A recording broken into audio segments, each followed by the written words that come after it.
Bienvenue dans le nouveau podcast de One Way to Happiness. Donc aujourd'hui, j'ai la joie d'interviewer, on va dire ça comme ça, Vanessa qui va se présenter.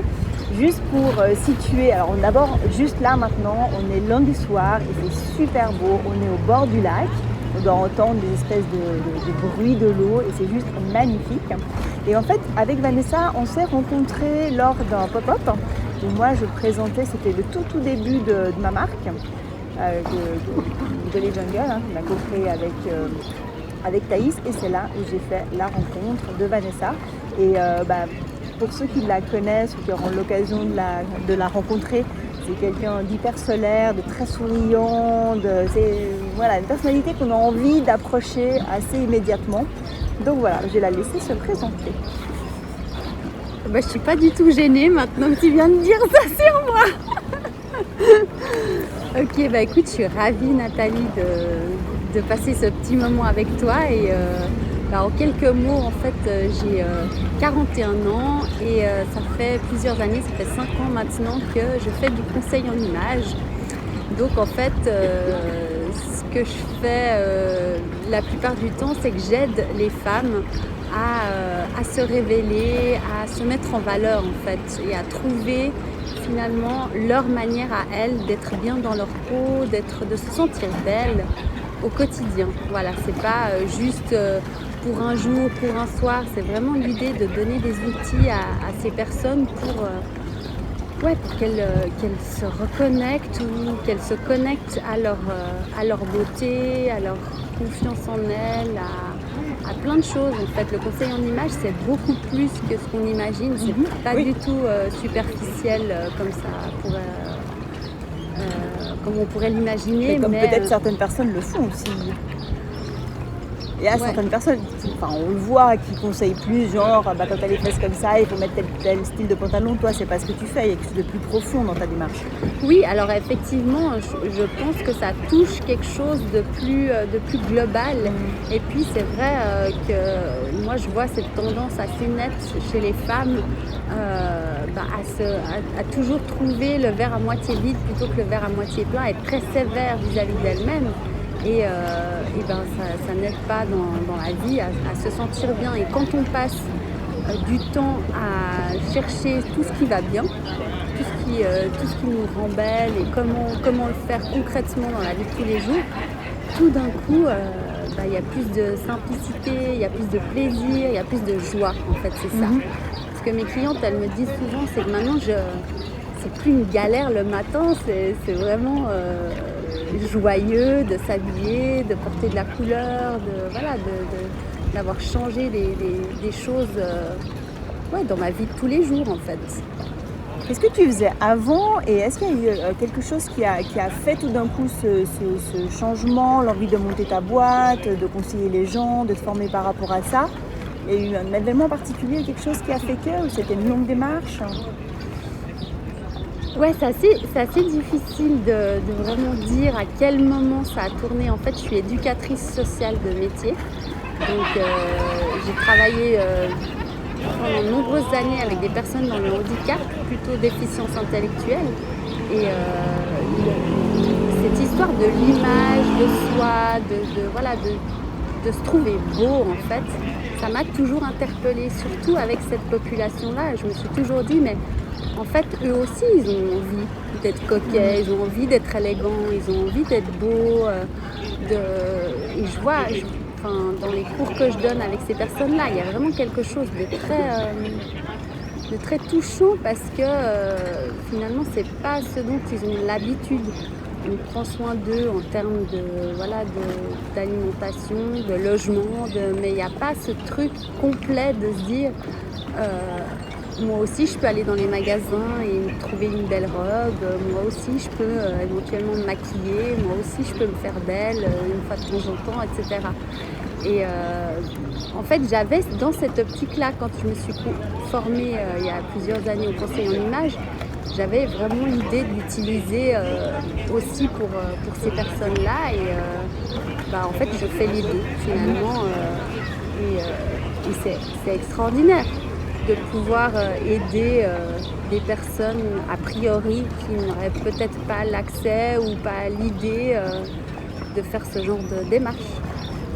Et si on en revient à toi plus personnellement, qu'est-ce que ça a changé en fait dans ta vie, le fait de monter ton propre projet, d'être très proche de tes valeurs, de tes envies, de ce que tu avais envie d'apporter au monde finalement?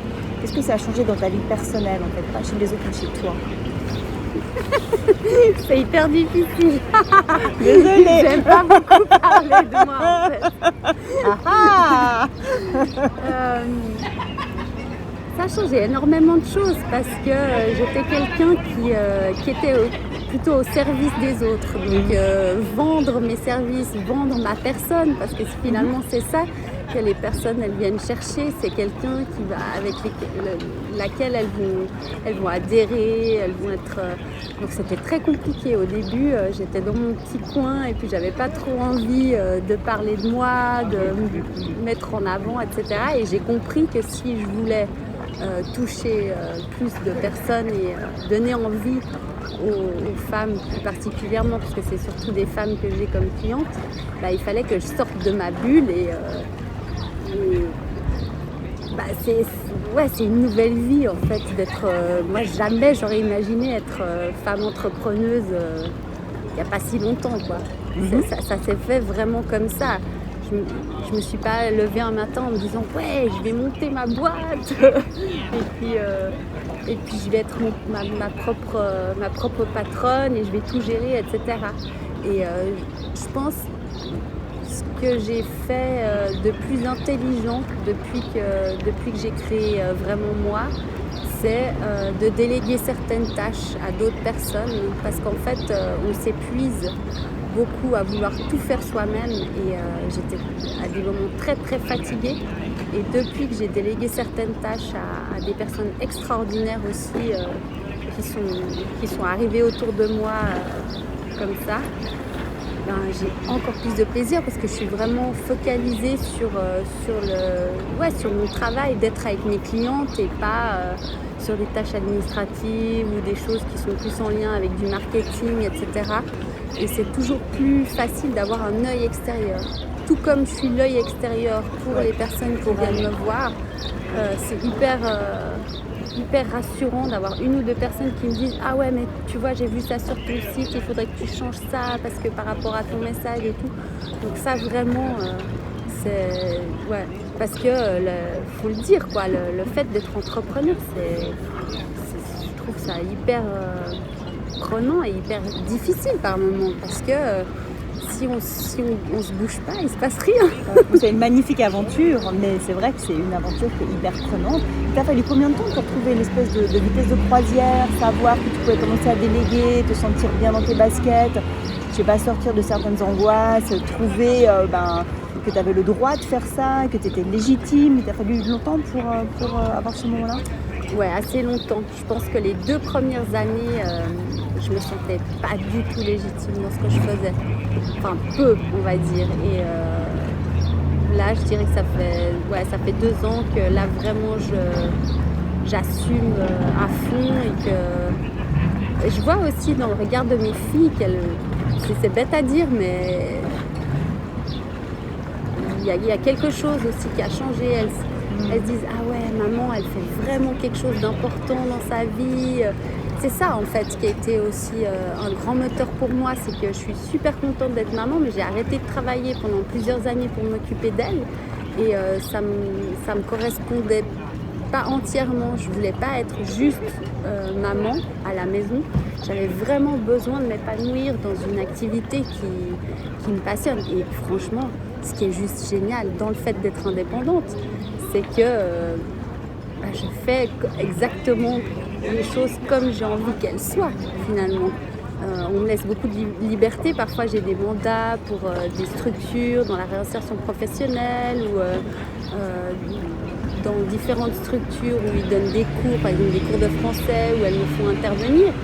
Et je peux mettre le contenu que je veux, sous la forme que je veux. Et ça, c'est quelque chose que je trouve extraordinaire. Je crée des choses à partir d'une base, mais à ma façon. Mm-hmm. Et ça, je pense que je ne le retrouverai jamais si je devais travailler pour une entreprise ou pour une structure étatique ou autre. Donc ça, c'est assez exaltant, je dirais. Et bon, comme on est un peu une plateforme, on se veut une plateforme un peu tournée développement personnel, etc., est-ce que tu as des routines, je sais pas, des routines qui te sont propres ou que tu as empruntées à d'autres, mais qui sont devenues les tiennes, qui t'aident pour avancer, pour te recentrer? Alors, ça fait un moment que je voulais que je voulais trouver quelqu'un qui m'aide au niveau de l'hypnose. Et ça, j'ai vraiment mis en place depuis un moment parce que j'avais des gros problèmes de sommeil. En fait. Et ça, c'est vraiment depuis que je suis à mon compte. Avant, je connais très bien le petit wake-up des 3h du matin qui finalement devient le matin de temps en temps, ou assez souvent. Oui, je connais très bien. donc voilà, donc ça, ça a été quelque chose que j'ai mis en place depuis l'année passée et les résultats sont assez extraordinaires. Okay. Donc ça, je pense que je m'en passerai pas. C'est-à-dire que voilà, je ne sais pas tellement faire de l'auto-hypnose par moi-même, donc j'ai besoin d'un support. Et du coup, c'est hyper personnalisé, vu que c'est l'hypnothérapeute qui fait des hypnoses pour moi. Donc je les réécoute très régulièrement.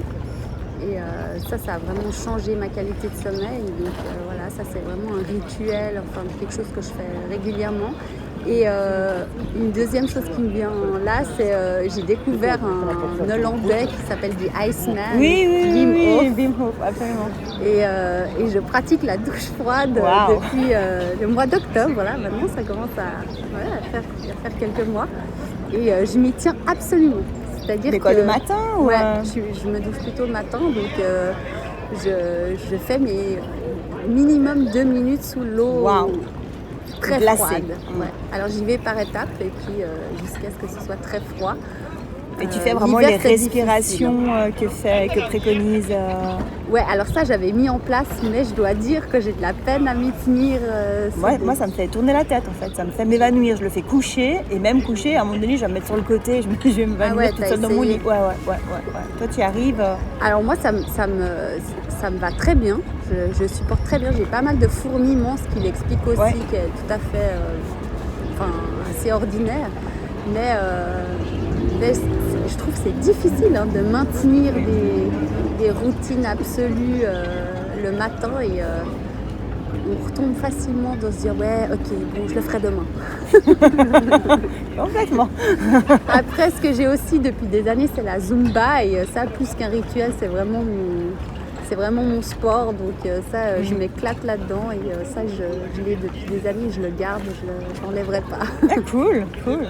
Et qu'est-ce que tu dirais, je sais pas, à quelqu'un qui voudrait se lancer, peut-être dans ton domaine ou dans un autre domaine, en tout cas une femme qui a pas forcément, je sais pas, 18 ans, 20 ans et qui a envie de changer de domaine professionnel, qui veut se lancer, ouvrir sa boîte, tu lui dirais quoi? Lance-toi, fais attention, calcule bien, prends du recul, vas-y, go. Ouais, c'est une question assez difficile. Je pense que en premier lieu, d'abord, c'est vraiment la passion pour ce qu'on fait et l'envie de créer quelque chose qui est plus forte que tout. Et puis, je pense qu'il y a mille et une manières de se lancer.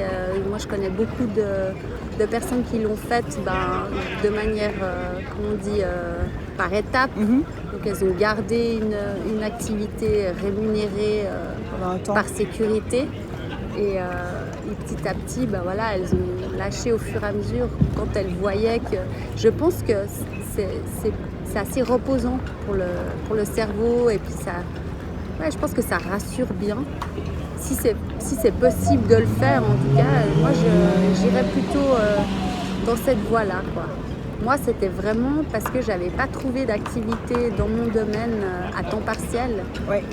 Qu'à un moment donné, je me suis dit faut que je me retourne et puis que je parte dans quelque chose de différent. Il y a quelque chose que tu voudrais changer dans ton parcours ou... Chaque étape a été importante et finalement c'est comme ça que ça devait se passer? Non, alors comme c'était pas un choix pour moi de rester autant d'années sans activité professionnelle, si je devais changer quelque chose, ce serait ça. Dans la vie idéale, dans un monde idéal, j'aurais retrouvé une activité à 50-60% dans une structure, dans le handicap ou dans le social, où je serais sortie de la maison. Ça, j'aurais vraiment aimé. Quand les filles étaient plus jeunes, ça m'a beaucoup manqué et j'étais pas très épanouie en fait, à la maison. En étant que à la maison. Ouais. Est-ce que tu diras à la Vanessa de 15 ans, qui avait ses propres angoisses, ses propres rêves, qu'est-ce que tu lui dirais?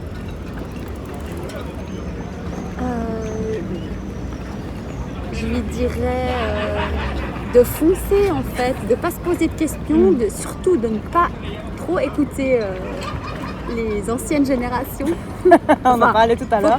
Faut pas mettre toutes les personnes dans le même sac, hein, mais moi c'est vrai que voilà, j'ai grandi dans un entourage où tout le monde était assez sérieux, assez... Il y a un petit bruit de fond, mais voilà. Il y a de l'ambiance derrière nous. C'est bien, c'est joyeux. Ouais, très conventionnel en fait. J'ai grandi dans un cadre assez... où il fallait faire des études, etc. Et moi j'étais convaincue déjà très jeune qu'on pouvait avoir des parcours tout à fait atypiques et quand même être tout à fait épanoui et réussir sa vie plus tard de mille et une manières. Donc je pense que je lui dirais à la Vanessa de 15 ans, vas-y quoi, n'hésite pas, suis tes rêves et ne te pose pas de questions parce que de toute façon c'est à cet âge-là qu'il faut vraiment en fait, c'est idiot parce qu'à n'importe quel âge. Mais pourquoi pas très tôt. Je discutais avec une femme qui est décoratrice d'intérieur la semaine dernière et elle m'a dit mon mari et moi on a presque 60 ans et les deux on lance nos boîtes maintenant. C'est génial, c'est tellement génial. Elle a toujours travaillé pour des entreprises, enfin pour des magasins ou des boîtes et puis là elle a dit ça y est quoi, je me lance avec mon truc, mon projet à moi. Tellement bien. Comme quoi il n'y a vraiment pas d'âge. 15 ans, 60 ans, tout est juste, tout est vrai. Est-ce que tu as un mantra, une citation? Ça c'est pas très sympa parce que je te prends à froid comme ça, j'aurais pu te dire ça hier, comme ça tu pouvais un peu réviser. Mais voilà, bon bah génial. Si mon mari était là, il serait aussi en train de rire parce qu'il sait très bien lequel c'est. Le mieux, c'est l'ennemi du bien. Ah ouais, alors. Ça, je le dis à ma fille qui est mon associée à peu près une fois par jour. Je suis tout à fait d'accord avec ça. Je pense que c'est un très très bon moteur pour se lancer et puis de ne pas attendre que tout soit parfait pour se lancer, effectivement. Ça, c'est aussi pas un défaut, mais quelque chose que j'avais beaucoup, qui était très fort chez moi, c'est qu'il fallait que tout soit absolument nickel, génial et tout avant de le lancer. Maintenant, j'ai vraiment lâché beaucoup là-dessus et les retours sont hyper positifs, c'est-à-dire que je fais des trucs très imparfaits et du coup les gens se disent ah bah en fait elle a osé, elle est comme elle est ou elle ne s'est pas posé de questions. Ce matin, elle s'est réveillée, elle avait envie de dire ça, elle a dit ça. Et puis, oui, parce que tu as fait beaucoup de live en fait, pendant le confinement entre autres, mais tu continues, tu as fait beaucoup de live Facebook. Donc ça, c'était quand même un sacré challenge de se lancer dans quelque chose comme ça, non? Étonnamment, pas trop. Hein. Oui, j'avais un peu les chocottes. J'espérais que les gens allaient surtout bien m'entendre, bien me voir, mais en fait... moi j'aime tellement le contact avec les autres que je me suis dit faute de mieux je vais faire ça. Et c'est vrai que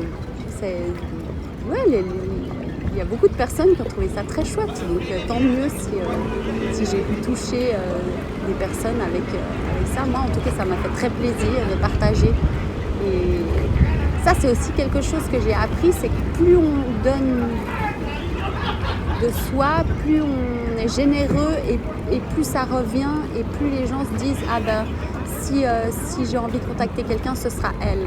On pense des fois que voilà il faut pas tout donner parce que sinon pas trop de gratuit. Ouais exactement. Et en fait les personnes qui veulent aller plus loin ou qui veulent vraiment quelque chose de personnalisé, elles vont venir vers nous. Ouais.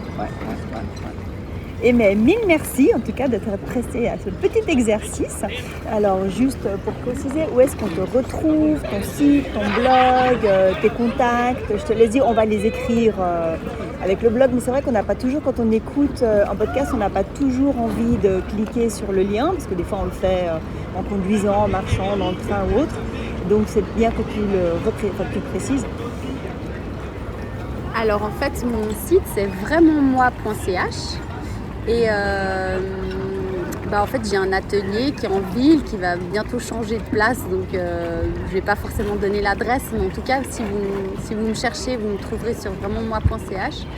Et le blog est également sur mon site, et puis j'ai une page Facebook qui s'appelle Vraiment Moi, et une page Instagram qui s'appelle Vanessa Vraiment Moi. Voilà. Eh ben, merci beaucoup et rendez-vous sur ton blog et sur ton site. Merci à toi.